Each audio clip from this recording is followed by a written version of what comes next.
Awesome. Well, first of all, I just want to say thank you so much for coming on here today and sharing your journey and sharing so much advice. Before I let you go, I like, because I'm on a journey of self-development, self-improvement, things like that. And you've shared a ton of advice during this interview. I've taken notes to readjust some of the flow that I do. But, do you have any feedback for me based on, you being a guest, positive, constructive, just whatever? I like to catch that, on recording, because the people listening are, following my journey as well as just seeing my growth and seeing where I make mistakes and I can improve from it. And I love to sort of share that along the way. So I'd love to get any kind of feedback that you would like to share. Well, all right. So the feedback on just that one question you asked me right now, if you look back on the show we just did for an hour, would I have answered that question already multiple times? Like, what would you do based on our conversation now? Yeah. So good question. So I would introduce the guest with having the last words being the guest's name, which I was aware of, just never really executed on. I would also, ask some of those questions right up front about asking the guests before the interview starts about where they're looking to get promoted, what they're working on right now, and what their preferred social platforms are. So that, I could shout them out as opposed to asking the guests to shout them out. So if it was just that, So here's the, I think it's it's one of the chapters in my Art of the Interview course, which is ejecting from your questions.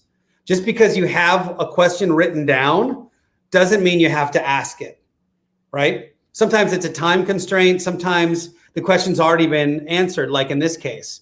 Right. So you might have said, you might have framed this like, normally at the end of every show, I ask, because I'm on a journey, I'm trying to get better at this, I ask the guest this, but you've already given that feedback, and the feedback would be blank, blank, and blank, or anything else, and because so in my brain, when you ask me that, my initial instinct is to go, did he not listen to like anything I just said this whole time? Didn't we already cover this?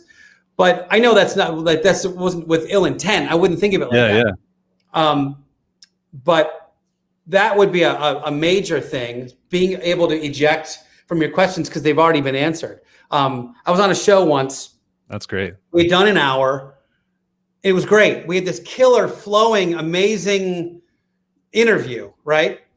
And then he said, all right, now we're going to do whatever it was, the tornado round or the lightning round or whatever. And literally every single question he asked, we had already talked about on the show. And I went, man, this went from like an A+ show, and the last 10 minutes just dive bombed it. Like, it was just like, we had such good energy. He should have just gone, thanks for being on, let's roll. And then we would have just been that, you know what I mean? Yeah.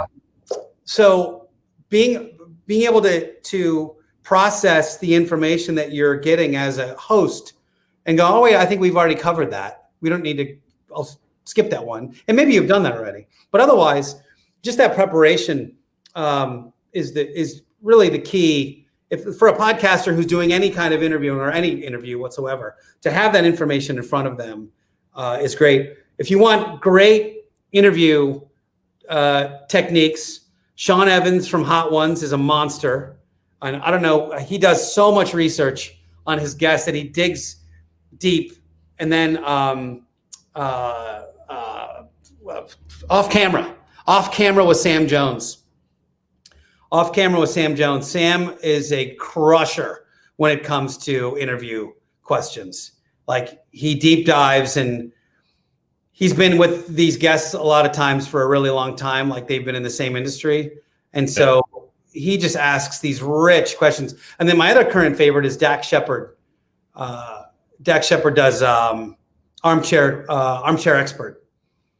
Those are my three. If you want to listen to great conversation, those are three great spots to listen to a great conversation. If you're a hobbyist, and if you're a host who wants to get better at hosting, great spots for technical savvy on how to really frame up a great show.